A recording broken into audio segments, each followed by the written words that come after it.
Bonjour les amis, j'espère que tout va bien pour vous. À l'occasion de cette saison pascale, j'aimerais parler de la signification prophétique de Pâques. Nous savons que Jésus-Christ est l'agneau pascal qui nous a délivrés du royaume des ténèbres.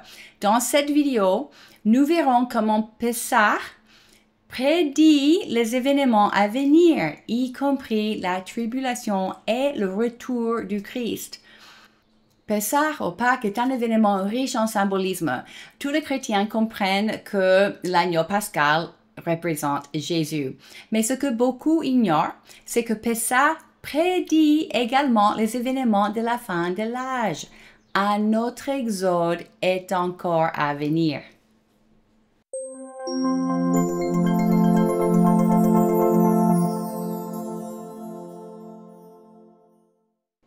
La Bible nous explique que le temps est cyclique. Tout ce qui va arriver est déjà arrivé. Dans le livre d'Ecclésiaste, chapitre 1, il est écrit « C'est ce qui a existé, c'est ce qui existera. Et ce qui s'est fait, c'est ce qui se fera. Il n'y a rien de nouveau sous le soleil. Si l'on dit à propos de quelque chose, regarde ceci, c'est nouveau. En réalité, cela existait déjà dans le siècle précédent. » Dans ma vidéo sur les 7 jours de création, nous avons vu que toute l'histoire de l'humanité avait été prédite depuis le commencement du monde. Regardons donc Pâques et la façon dont elle s'est répétée au fil de l'histoire, ainsi que sur la façon dont elle se répétera à la fin de cette ère. Dorénavant, je vais appeler cette occasion Pessah afin d'éviter toute confusion. Pessah est célébré le 14e jour du mois de Nissan dans le calendrier hébraïque. Cette année, en 2025, le 14 Nissan commence au coucher du soleil le 12 avril dans notre calendrier grégorien. Mais l'Église fête Pâques le 20 avril comme le jour de la résurrection de Jésus, malgré le fait que Jésus-Christ est mort le jour de Pessah et qu'il est ressuscité le jour de la fête des prémices. Je laisserai ci-dessous le lien vers une autre vidéo où j'explique pourquoi l'Église ne la fête pas à la bonne date.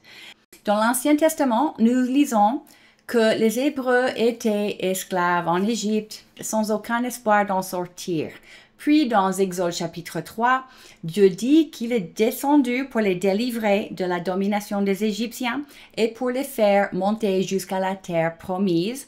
Et il dit à Moïse, « Vas-y, je t'enverrai vers le Pharaon et tu feras sortir d'Égypte mon peuple, les Israélites. » Moïse est allé demander au Pharaon de laisser partir les Hébreux, mais le cœur du Pharaon était endurci et Dieu a frappé l'Égypte avec 10 fléaux.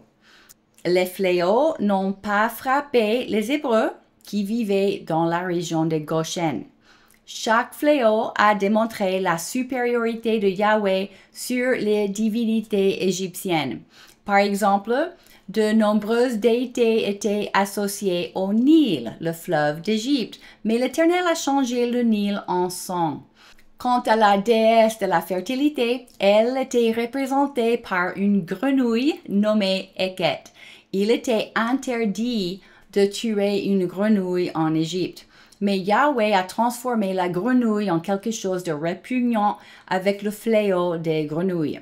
La déité principale était Amon-Ra, le dieu soleil, qui faisait partie d'une trinité obscure avec sa femme Mut et leur fils Khons, le dieu de la lune. Le pharaon était considéré comme le représentant du dieu soleil sur terre. Et pendant le fléau de l'obscurité, une obscurité épaisse s'était abattue sur toute l'Égypte et le peuple ne voyait rien pendant 3 jours, sauf dans la région de Goshen où les Israélites avaient la lumière. Et ainsi pour le reste des fléaux. Dans Exode 12, lorsque Dieu donne les instructions pour Pessah à Moïse et à Aaron, il dit « Cette nuit-là, je passerai dans le pays d'Égypte et je frapperai tous les premiers-nés du pays d'Égypte, depuis les hommes jusqu'aux animaux, et j'exercerai des jugements contre tous les dieux de l'Égypte. Je suis Yahweh. » Pour protéger les Hébreux de ce dernier fléau, Yahweh leur donne une série d'instructions à suivre. Tout d'abord, Dieu change leur calendrier et leur dit que ce mois-là, le mois de Nissan, deviendrait le premier mois de l'année au lieu du 7e mois. Il fait cela pour marquer un nouveau commencement dans leur histoire. Au 10e jour du mois de Nissan, chaque foyer devait prendre un agneau et le garder à la maison pendant 4 jours. Puis, il devait l'immoler le 14 Nissan à 15 heures et placer son sang sur les 2 poteaux et sur le linteau de la porte des maisons où il le mangerait. Ce soir-là, il devait manger l'agneau avec du pain sans levain et des herbes amères. Puis cette nuit-là, qui serait le 15 Nissan, puisque le jour commence au coucher du soleil dans le calendrier hébraïque, Dieu est passé dans le pays d'Égypte et a frappé tous les premiers-nés du pays, depuis les hommes jusqu'aux animaux, mais il a passé par-dessus de toutes les maisons où il a vu le sang de l'agneau. Aucune maison marquée du sang n'a donc été touchée par la plaie. Cette nuit-là, le 15 Nissan, le pharaon a vu que son propre fils était mort et a supplié Moïse et Aaron de faire sortir tous les Israélites avec tout leur bétail pour adorer leur Dieu. Le peuple est donc parti de l'Égypte, mais sur le plan légal, ils appartenaient toujours au pharaon. Pharaon les avait laissés partir pendant 3 jours pour faire des sacrifices à Yahweh. C'est pourquoi Dieu a endurci le cœur du pharaon pour qu'il les poursuive dans le désert. Il les a poursuivis jusqu'à la mer Rouge que Dieu avait fendue pour laisser passer les Israélites. Une fois que tous les Israélites étaient passés à l'autre côté de la mer et que le pharaon et toute son armée se trouvaient au milieu, la mer se referma sur les Égyptiens et les tua. Maintenant que le pharaon était mort, les Israélites n'avaient aucune obligation légale envers lui et ils étaient désormais des personnes libres aux yeux de la loi. Nous avons lu dans Exode chapitre 3 que le but de Dieu était de donner au peuple la terre promise afin qu'ils soient non seulement libres, mais aussi prospères avec leur propre terre et leur propre culture. Nous avons déjà parlé dans une autre vidéo la façon dont Jésus a accompli Pessah. Je vous laisse un lien ci-dessous. Il est intéressant de noter que Satan a essayé d'empêcher la venue du Messie de la même manière qu'il a essayé d'empêcher la venue d'un sauveur en Égypte. Avant la naissance de Moïse, le pharaon avait ordonné aux sages-femmes d'Égypte de tuer tous les Hébreux mâles sur le siège d'accouchement. Au temps de Jésus, lorsque Hérode a appris qu'un roi des Juifs serait né, il a ordonné le meurtre de tous les enfants de 2 ans et au-dessous. Jésus-Christ est venu sur terre au 4e jour millénaire pour imprimer un nouveau commencement. Il s'est sacrifié le 14 Nissan à 15 heures et c'est par son sang que nous sommes délivrés du royaume des ténèbres. Le baptême dans l'eau après notre conversion symbolise le passage par la mer Rouge.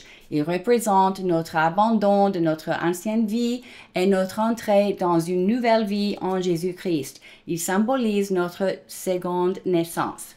Lorsqu'il était sur terre, Jésus-Christ a démontré sa supériorité sur les divinités païennes. En multipliant les pains et les poissons, en convertissant l'eau en vin, et en aidant Pierre et ses compagnons à capturer 2 bateaux pleins de poissons, Jésus a démontré que le royaume de Dieu est bien plus abondant et fertile que le monde maudit. En guérissant les malades, Jésus a démontré que Yahweh Rapha est le vrai guérisseur. En chassant les démons, Jésus a montré qu'il avait l'autorité sur Satan. Les gens ont également témoigné que même la nature obéissait à Jésus. Le figuier, les vagues de la mer, le vent, tout lui pliait le genou. Après avoir humilié tous les faux dieux, Jésus nous a délivrés de l'esclavage du péché moyennant sa mort et résurrection. Pour comprendre ce qui s'est passé sur le plan légal, je vous laisse des liens vers d'autres vidéos ci-dessous. La foi chrétienne est fondée sur ce que Jésus-Christ a accompli par sa mort et sa résurrection, alors c'est essentiel de le comprendre. De la même manière que Dieu a délivré les Israélites pour leur donner un territoire, Jésus nous a délivrés pour vivre dans son royaume. Notre parcours avec Dieu ne fait que commencer à la croix. Dieu a énormément de choses à nous donner après notre délivrance. Une fois que nous sommes nés de nouveau, nous devons étudier la Bible pour comprendre nos droits et privilèges en tant qu'enfants de Dieu et apprendre à les faire valoir. Nous avons l'opportunité de vivre dans une autre réalité, même ici sur Terre. Un autre exode est encore à venir. L'exode final sera la délivrance de toute la création de l'oppression satanique, ce qui aboutira à une nouvelle terre et un nouveau ciel. La Bible dit que toute l'autorité dans le ciel et sur la terre a été donnée à Jésus-Christ. Néanmoins, nous ne voyons pas encore que toute chose lui soit soumise. Lisons dans Colossiens 1. Rendez grâce au Père qui vous a rendu capable d'avoir part à l'héritage des saints dans la lumière, qui nous a délivrés de la puissance des ténèbres et nous a transportés dans le royaume du Fils de son amour, en qui nous avons la rédemption, la rémission des péchés. Il est l'image du Dieu invisible, le premier-né de toute la création, car en lui ont été créées toutes les choses qui sont dans les cieux et sur la terre, les visibles et les invisibles, trône, dignité, dominations, autorités. Tout a été créé par lui et pour lui. Il est avant toutes choses, et toutes choses subsistent en lui. Il est la tête du corps de l'Église. Il est le commencement, le premier-né d'entre les morts, afin d'être en tout le premier. Car Dieu a voulu que toute plénitude habitât en lui. Il a voulu par lui réconcilier tout avec lui-même, tant ce qui est sur la terre que ce qui est dans les cieux, en faisant la paix par lui, par le sang de sa croix. Dans ce texte, nous voyons que tout fut corrompu par la chute, par le péché d'Adam, non seulement les êtres humains, mais toute la création, y compris ce qui est dans les cieux. Et cela peut signifier les choses dans l'espace, mais aussi les dimensions spirituelles, car dans le même passage, il parle de trône, de dignité, de domination et d'autorité visible et invisible. Le péché d'Adam a causé une corruption et un déséquilibre dans toute la création. Et c'est par Jésus-Christ que Dieu est en train de tout réconcilier avec lui-même. Jésus en a déjà accompli une grande partie, mais comme il est écrit dans Hébreux 2:8, ce travail de réconciliation n'est pas encore achevé, car il reste des choses qui ne lui sont pas encore soumises. Dans le livre d'Apocalypse, nous lisons qu'un gouvernement tyrannique mondial surgira et fera la guerre contre le peuple de Dieu, obligeant tous les habitants de la terre à adorer son leader, ce que la Bible appelle la bête. Ce gouvernement sera comme un type d'Égypte dominé par un genre de pharaon maléfique. Puis nous voyons que sept fléaux frapperont ce royaume, semblable au fléau d'Égypte, mais encore plus redoutable. Le premier fléau, raconté dans Apocalypse 16, est un ulcère malin et douloureux sur tous les hommes qui portent la marque de la bête. Cela nous rappelle le fléau du cerf en Égypte. Les deuxième et troisième fléaux du livre d'Apocalypse sont la mer, les fleuves et les sources d'eau changées en sang, semblable au fléau en Égypte où le Nil fut transformé en sang. Nous voyons également deux fléaux associés au soleil, un qui fait que le soleil brûle intensément, puis un autre qui couvre le royaume de la bête de ténèbres. Dans Apocalypse 16, il y a aussi un fléau de grenouilles.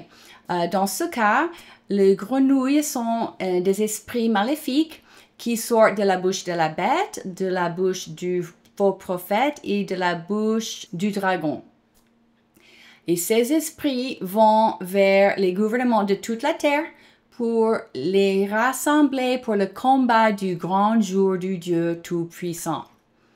Au 7e fléau de l'Apocalypse, il y a un tremblement de terre accompagné de foudre, de coups de tonnerre et de la grêle.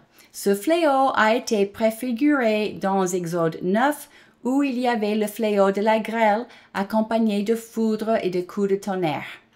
Les grêles que l'apôtre Jean voit dans la vision pèsent 1 talent chacune. Un talent pesait presque 59 kilos à l'époque de Jésus. Imaginez une grêle qui pèse 59 kilos.